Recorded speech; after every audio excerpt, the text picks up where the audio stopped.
Hi guys, this is Robin with Weight Loss Apocalypse. It's a Friday. Yeah. I'm wearing my special rose glasses. Anyhow, here's a clip that I recorded this week. The lighting is off. It was at nighttime, so lighting looks like shit, so get over it. This is someone who contacted me a couple weeks ago. She has been kind of thin and fit, and I would say leans on the side of anorexia. She's about my age, around 40-ish, and she's always been like the person people go to for fitness advice. She's super healthy. She wasn't always thin and fit. She's actually, I think, had an overweight childhood.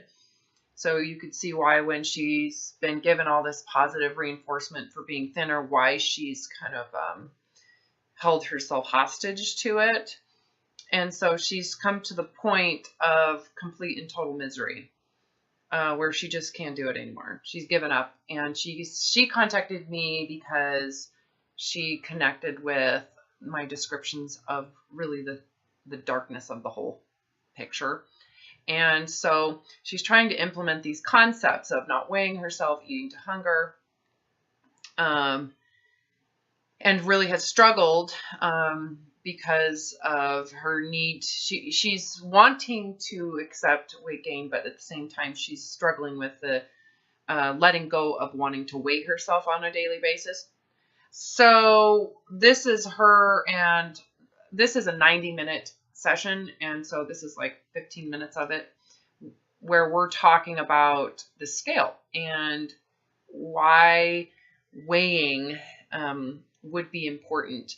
And in order to recover, it's not about just saying, giving you a rule that you can't weigh yourself or you can't know your weight. That's not what this is about. It's about not caring about the outcome of your weight. And so the recognition, what we're talking about is the recognition around the willingness, the desire to not care about your weight requires that you allow the body to regulate its weight on its own, and which allows you then to eat functionally without the rules of a diet, without the morality of bad food, good food, clean food, dirty food, and all of that kind of brainwashing from the health and diet industry. That if you can just eat freely and allow your weight to be whatever it is, and they're disconnected from having a relationship, that is ultimately what recovery is. And in this clip, I'm describing this to her and trying to help her see it, because she kept on saying, I'm just not going to weigh myself. And I was like, that's not the point. The point is that you don't need to care about the outcome. So even if you are weighed, it's irrelevant to any piece of information, because nothing's going to change, right? With dieting, your weight tells you if you need to change your food or not, right? So in recovery, it's completely disconnected from how you relate to food. Weight is an irrelevant number, and it has nothing to do with how you relate to food. And so she's getting it, and she gets this aha moment in this clip. So if you would like to work with me, there's a link below to my website. You're going to want to fill in the information request form. If you want to watch this entire session and all of the current sessions with clients that I'm working with today, you're going to need to become a Weight Loss Apocalypse supporter in the Patreon account, which is where I'm posting all of these full and complete sessions. Both the link to my website's below, and the link to Patreon is below as well. So, all right, enjoy your weekend. Happy Friday. Bye. Coding anything. So I'm saying to you, Robin, if this is where I'm at, and you see me going and I'm ready to jump in the wrong direction, what do I do? Okay, I won't weigh myself. Like, well, make that peanut butter jelly sandwich and eat three square meals a day on whatever I want. And I'm having Because I thought you said eat the foods you didn't want, you wouldn't eat before that you thought were considered bad. Yeah. So when I had Panera Bread, I really wanted the Cobb salad because I would have ate that keto. Yeah. But I said, fuck it, I'm getting grilled cheese because I know I would never order a grilled cheese. So I want you to order what you want. Because if the Cobb salad sounds good, it's not keto. Keto doesn't own Cobb salad. Just because. Right. It's not like they have like a proprietary ownership. Right. I didn't want it to trigger my mind to think. Well, you're doing what I've asked you to do, which is put yourself out there, put yourself in harm's way. And you know what? I'm proud of you for doing that. It's a big deal. Yeah, for me, for the last 3-4 days, to eat like I've been eating and not once saying to somebody, do I look up in my weight? Oh my God, I gained all this weight. Did not do that. Yeah, that's a big deal. Yeah, it's massive for me. Yeah. So even if you have yourself on a pause, there's a benefit for that because you're actually going to experience the freedom and how easy this feels. But as soon as you say, okay, I've gained too much weight, I got to stop my weight gain, that's when this weirdness comes back and you'll feel it too. Okay. You'll start to feel anxiety. The anxiety will come up. That'll be for sessions and you can kick my butt into place. Well, I'll see it. I can tell. I can tell. Yeah. It's like I can tell right now where you're at just by what you're saying and what you're doing. The little things. It's amazing. And the funny thing is when I work with clients and they fully recover, I have a lot of clients who are in that Patreon account. I don't know if you're in Patreon. Yeah. Who can tell. It's not like you go through a course. You just have been there and you can discern it, you know. A lot of the sessions on there, like, I'm trying to figure out where the client is. Is she at the point where she's eating to hunger now? Most of the sessions are not. We're focusing in on the body image stuff. And the release of that. And then the hunger scale stuff is so natural. It really is natural. It's not a learned thing. If they hit their set point weight or if they're comfortable in their own skin or... Yeah, I've got a client right now who's like 240 pounds. You know, and is that her natural set point? Fuck no. But you know what? After 40 years of binge eating and starving herself, that's where it's at. Right, but did she start out a lot heavier or a lot less? She was like at 220. Oh, okay. So she's still finding her. She's still not there. Well, her body's naturally kind of stopped. You know, 250. You know, everybody's so different. Yeah. So it's just like, but you can tell it doesn't even matter what they weigh. You guys are exactly the same. Depending on like the spectrum. I call it a spectrum. Some people are on that high functioning end of anorexia, and some people are on the low functioning side of bulimia or binge eating, right? The apathy side. You know. Where do you mean? You're on the high functioning side of anorexia. Definitely. Yeah. So it's a lot harder. A lot of people don't know that. You know, binge eating is a totally different arena of acceptance because they have to accept a physically hurt body. And they have to forgive themselves and they have to give themselves grace for what has happened. You know, the clients I have that are 400. They go from looking very sickly and they've destroyed their bodies to looking normal and healthy, maybe an extended stomach. Somebody that yeah, but to an anorexic, that is catastrophic. Right. So they're willing to commit suicide over that. That's how bad it is. I know. They can't do it. I can't do it. They cannot live that way. You know, it's horrible. Horrible, horrible impulsivities. And yeah, I'm just embracing. I've never had a stomach. I've never, ever. Yeah, well, you just have to be open to what the truth is. If you don't want to be held hostage to this horrible cage, you got to be open to what the truth of your body really is, and you have to love it unconditionally. And you get tons of freedom, tons and tons of freedom to be a normal human being with a real life. Yeah, like there's certain things that I have coming up now that I look forward to going to and doing because I know I can participate. Yeah. And they got to get over the pride of people seeing you fatter. Not get the tent on me, that's all. Yeah, you got to get over your pride of people seeing you fatter and people going, oh my God, did you see her? She's gained so much weight. You got to be okay with that. Because those. People are mean. What? People are mean. Some people are super catty. The good thing is most people don't say it to your face, but you know they're talking about. Yeah, but even if they do say it to your face, or you know they're looking at you, or who cares? You're the one that's free. And you know, if people really understood the darkness, they would want you to gain weight. You're right. I know. So you can just honor that people don't necessarily get it.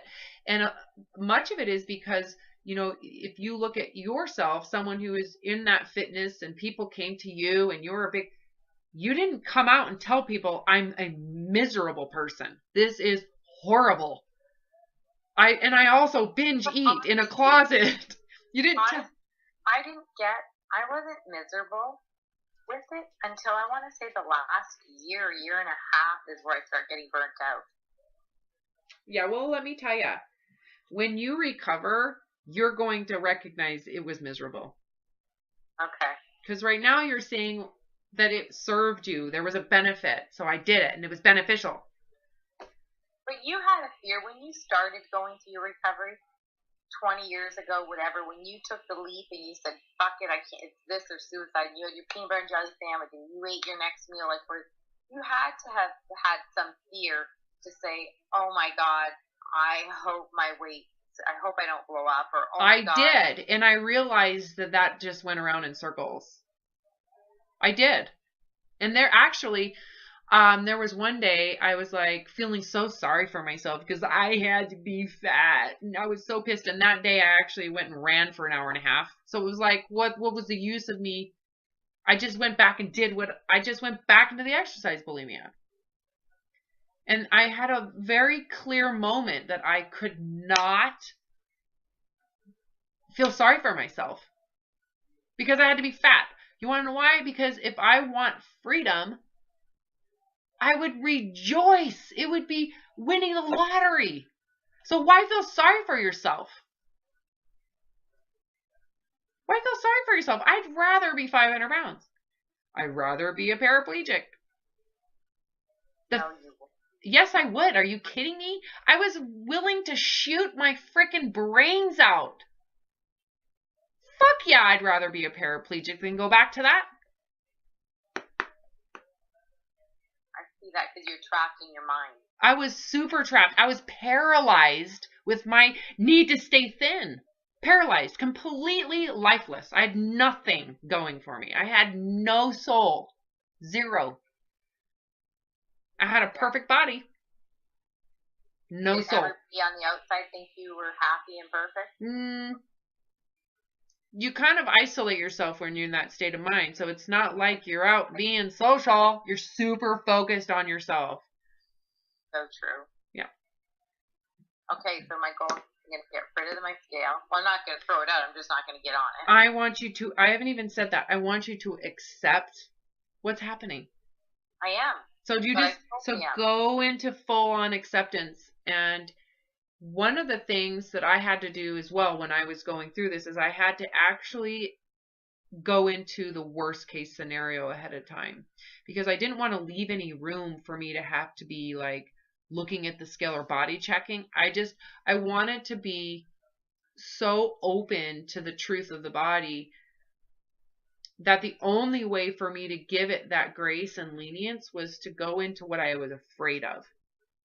Because if you're fearful... What I'm afraid of is getting to like 175, 180 pounds. Okay, so I want you to go there. Okay. Because if you can go there and say, I'm willing to pay that cost, if it means freedom, if it means the lottery of freedom, if it means that, if that's the cost, would it be worth it?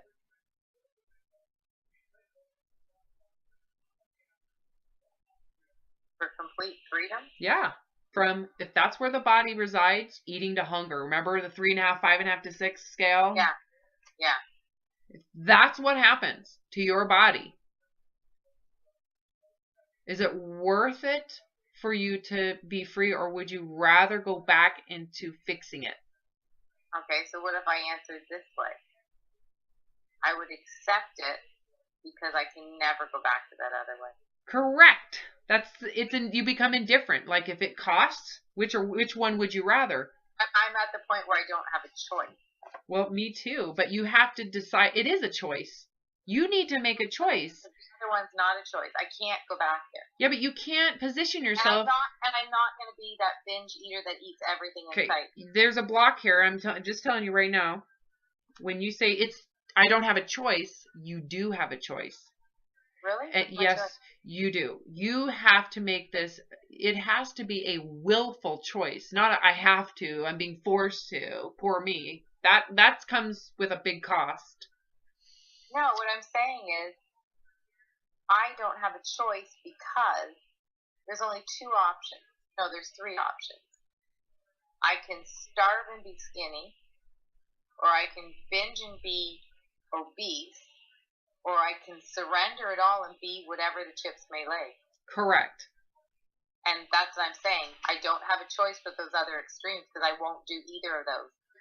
So you have to be... Wherever the chips fall, wherever my weight falls, but if I can eat to hunger and stop and eat whatever the hell I want, there's no carb or protein or fat. No. I can't look at, this is a good food and that's a bad food, and I can't go for an ice cream cone. If I'm hungry after dinner and I have a little bit of room, we go for an ice cream, I want to have it. Yeah, you might not. Some days I might overeat it and, fuck it. Well, you're going to be sick and uncomfortable, but...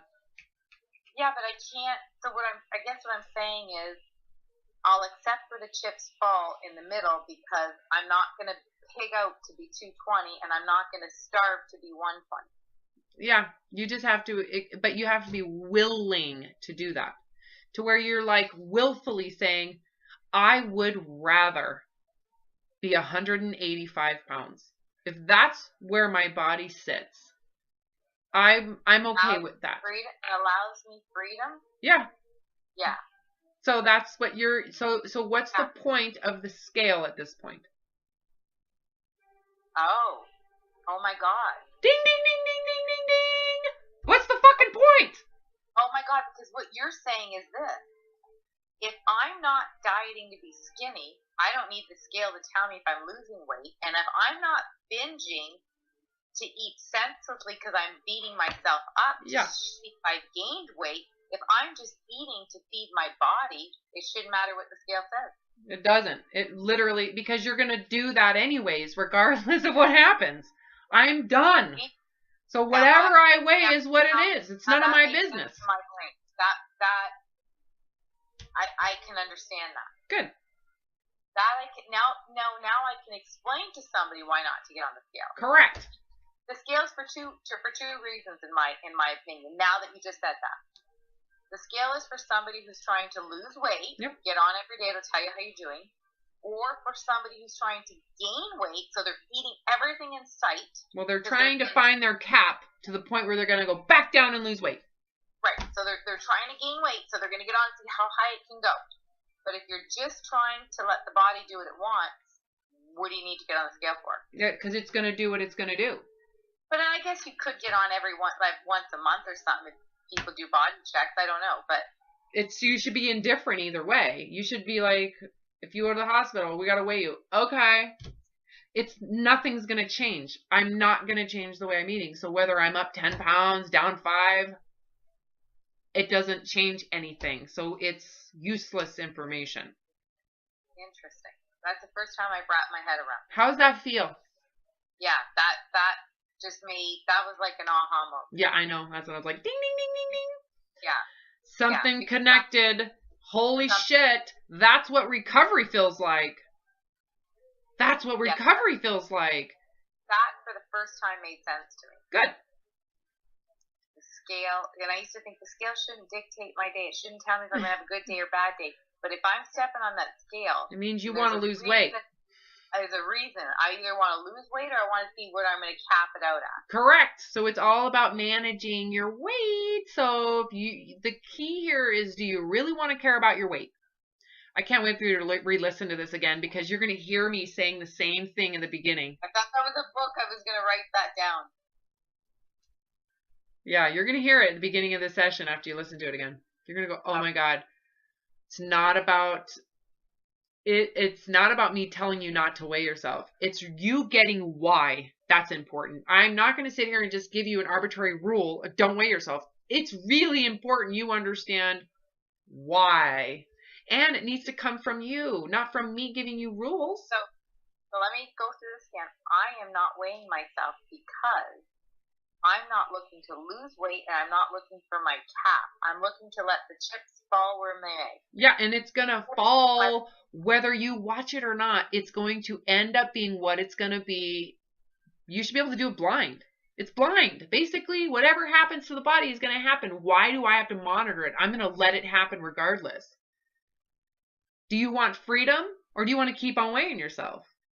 You know, because the moment you just surrender it, you're free. Why do you need to wait? Right.